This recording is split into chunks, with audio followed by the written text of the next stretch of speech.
friends, welcome to my channel and to today's video where I will be talking about my study abroad experience.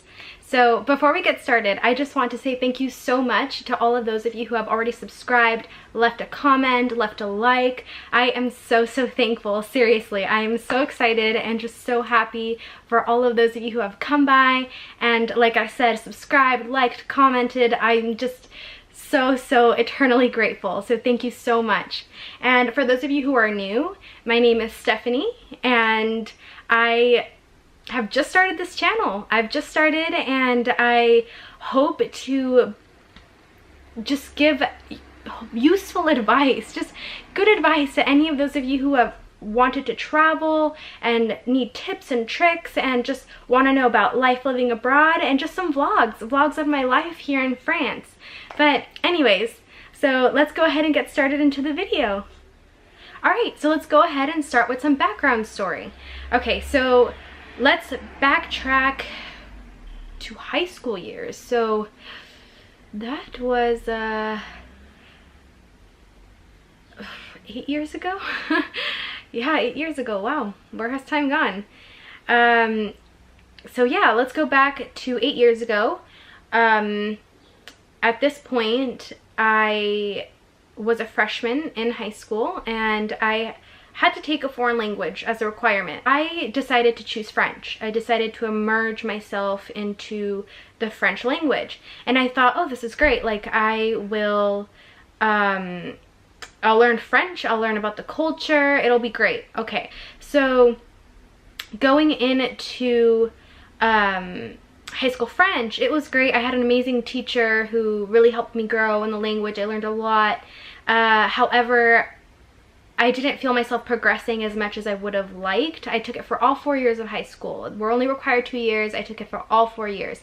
Again, I just didn't feel myself progressing as much as I would have wanted to. It was a bit disheartening, and at this point I was at university at UC Berkeley, and I was, like I said, continuing my French education, and I thought to myself, okay, there's something wrong here. I am not progressing as much as I want. And at the end of the day, I decided to choose my university's program, which gives you two options. So the two options they give you are to study for a whole year, study for the summer, or study for the fall or spring semester. So I had two choices. If you study abroad in the fall, you go to Lyon, France, obviously, and if you study in the spring, you get to go to Bordeaux. So I originally, when I saw Lyon, I was like, not really where I want to be. And I decided, okay, I am going to just go in the fall. It's Lyon. I don't know anything about the city, but fine, I'll choose it. Fine.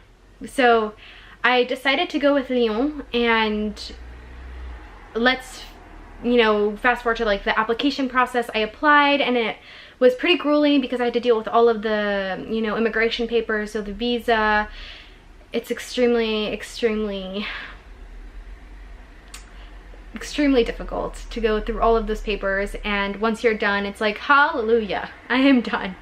So once I got done with all of that, I was so happy, and I just thought, okay, now all I have to do is wait. And if you feel like you can't study abroad because of the money, don't let that be a factor to stop you. You can totally study abroad, but you have to really apply yourself and apply for as many scholarships as you can, because those will be a lifesaver.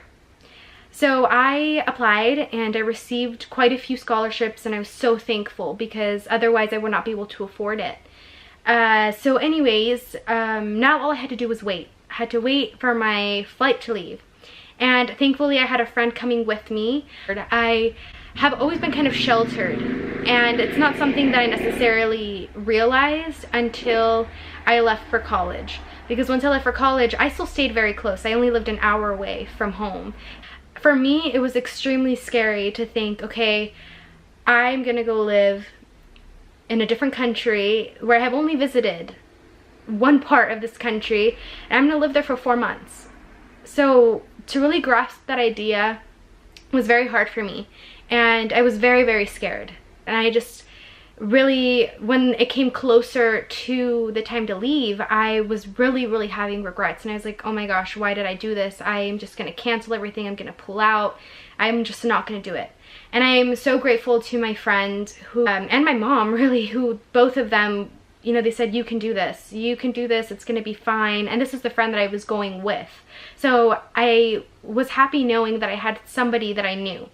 So my mom and this friend really told me, no, it's gonna be fine. Like, we really need this. We really need this for our French. And, you know, it's gonna be good for you. So August 23rd came around, and I, you know, packed up my big bag, and I just said, okay, here we go. Said goodbye to my family, and I was off. I was off to France. So my first reactions arriving to France, you know, coming in hindsight, I really thought to myself, okay, I have almost 8 years under my belt of French. I'll be fine. I will be fine. It'll be a breeze, okay? Like, I'll get used to it so quickly. I'll know what's going on, okay? Like, it'll be fine. Boy, was I wrong. I was wrong.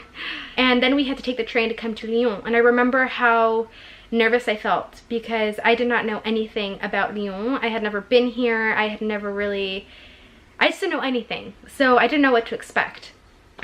So we arrived into Lyon, and, you know, we went through our orientation and everything, and I decided to stay with a host family because they say that this is the best way to get immersed into the culture and to really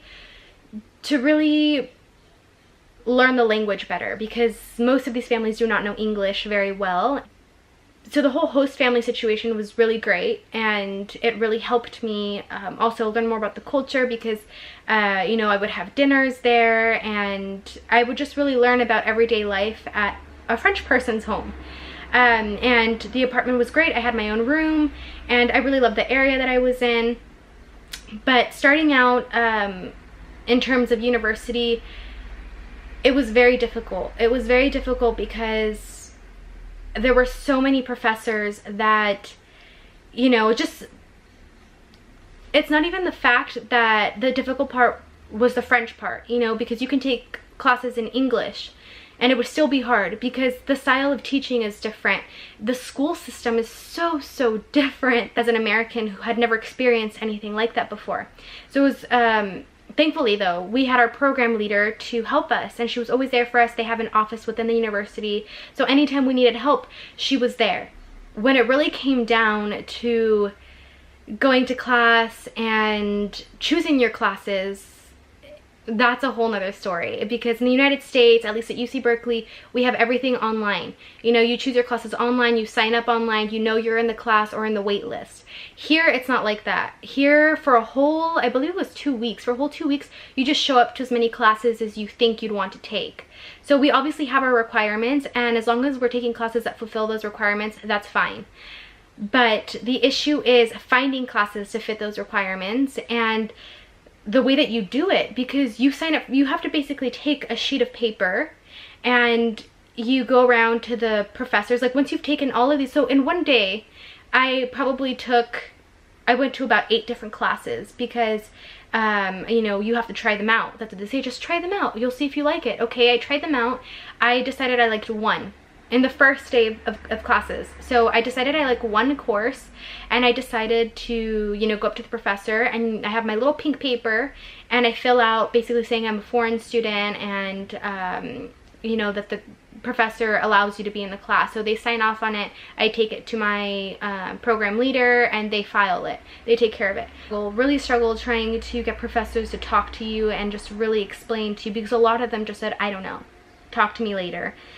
And then reaching them by email is like almost impossible. So it's like, if you don't talk to them after class, you can't really reach them outside of that. So that was very hard. The whole school thing, and that's the whole point of coming abroad, is the fact that you're taking classes there. So school is a big part.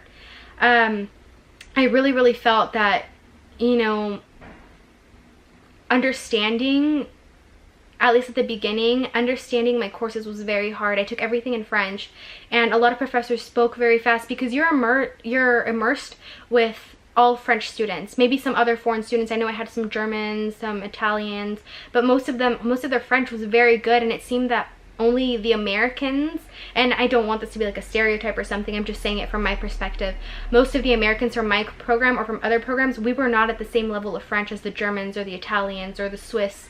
So it was pretty much a struggle because they had very good French and I felt myself struggling. So, and it wasn't just me, like I said, it was other people from my program. So we really decided to stick together and, you know, just say, okay, we're going to record the lectures and we're going to just hope for the best. To just think, okay, I might fail this class because my comprehension, my speaking is not good enough. And their grading system is different and it's a lot harsher. And so I just thought, okay, you know what, I am just going to take a leap of faith. I'm going to work as hard as I can and I am just going to see where this goes. I can't stress out about it because I'm not going to enjoy my time here.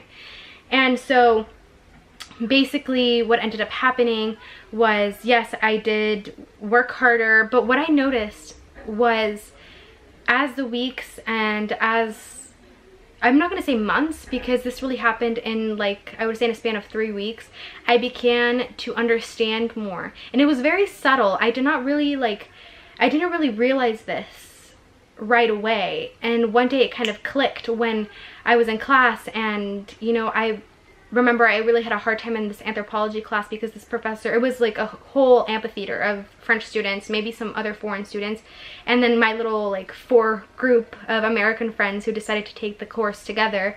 I really thought, you know, he spoke so quickly and we did not understand. We probably understood 10% of what he said because it was so fast. I'm telling you guys, it was so fast. And so when we sat there, and I remember it as clear as day, I was like, oh my gosh, I am taking notes and I am understanding him. I understand more. Of course it wasn't 100%, but I would say from that 10%, it went probably to 50% of what he was saying. And from there, it just went up to a steady incline. I'm so happy to say that by the time that I was almost leaving, I understood probably 80 to 90% of what was, you know, being said, of what was being taught. So that was amazing. And so that is the school aspect of it. But now let's go ahead and talk about life in France. I was very interested at first because I thought, okay, this is not my usual way of getting around. I had to rely on public transport. So here in most big cities, they have a bus system, they have a metro system, and sometimes a tramway system.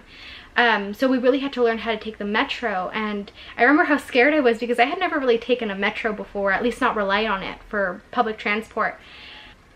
I noticed, and it's the same thing with the culture and with going out to eat and with buying things at the store, that it really became so much easier to understand people. When I first arrived, I would say, huh, can you repeat that? Or, you know, I'm so sorry, I'm American, I don't understand.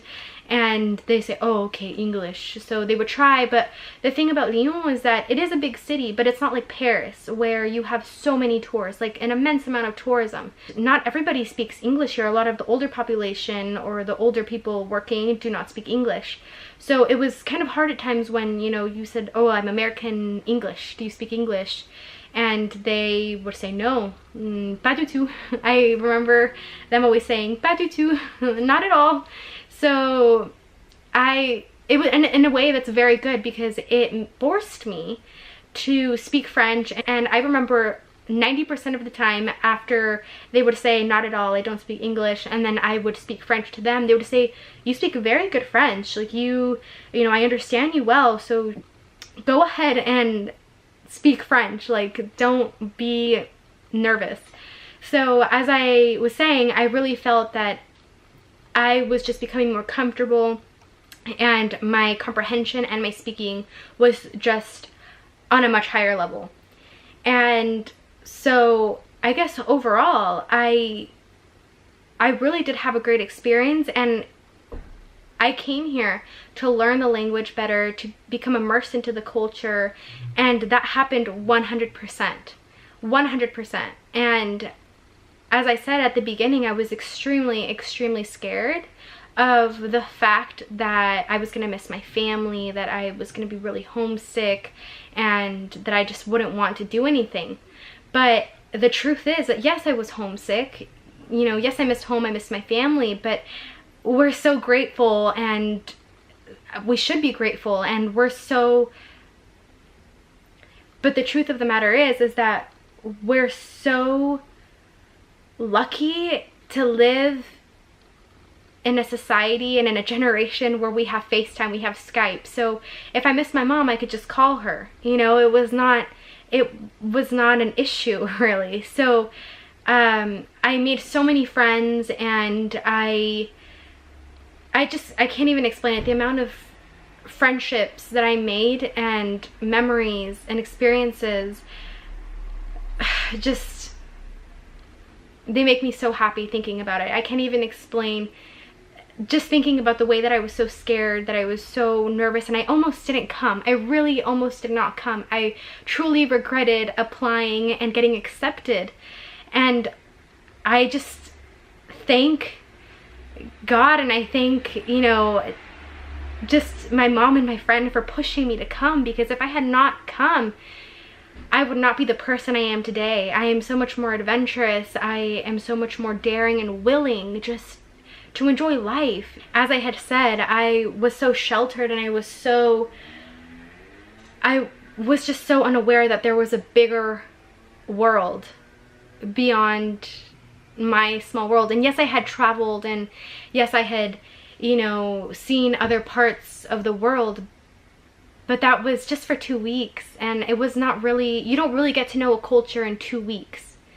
And I really learned and accepted another way of living. And I think that's the whole point of studying abroad, is that you kind of put your not your values, but you put your culture aside, and you put everything you know into a box for 4 months, and you kind of just let this new culture, these new people, just influence you in the way that you want, you know, and you let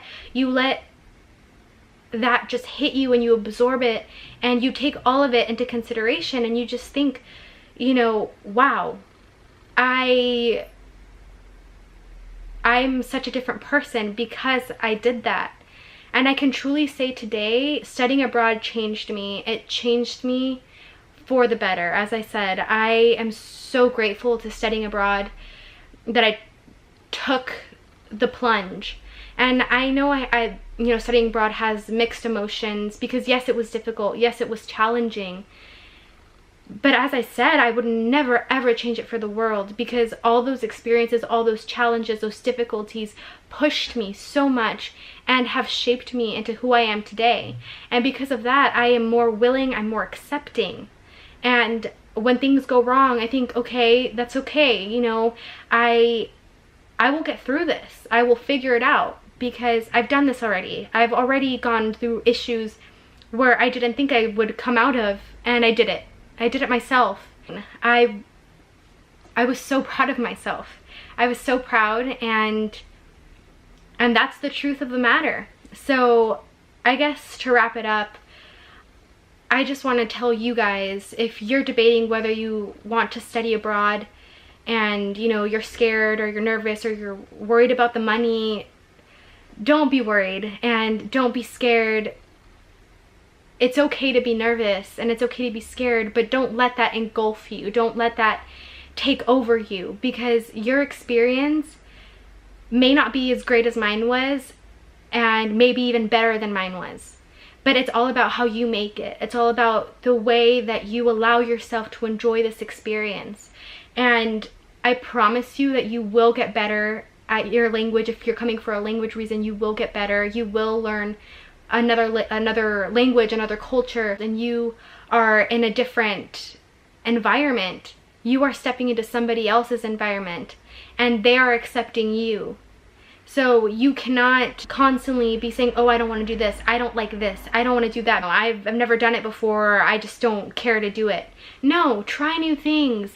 Just do it, you know, just have fun with it, and really go out and enjoy your experience. Be accepting. That's the number one thing that I can say, is be accepting.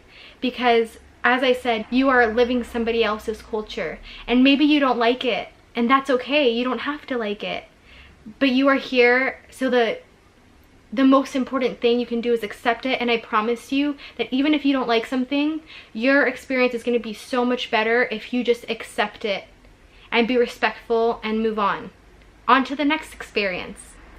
But there are always ways to do what you want and to make experiences good and inspiring.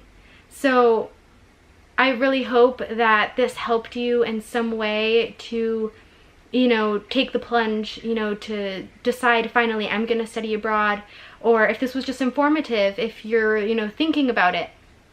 And if you're about to go study abroad, I just want to say good luck and have fun. Have so much fun, and, you know, don't have regrets. Really, don't have regrets. It's going to be an amazing experience. But remember, it's only going to be as great as you make it. So seriously, make it a great one. So anyways, guys, I'm going to wrap this up. Thank you so much if you made it this far into the video. And before I go, I just want to say that you live life the way you want. You live life the way that it's going to make you happy, because that's all that's important. So remember, start exploring, start living, because there's no better time than today. Have a great day, guys. I'll see you guys in the next one. Bye!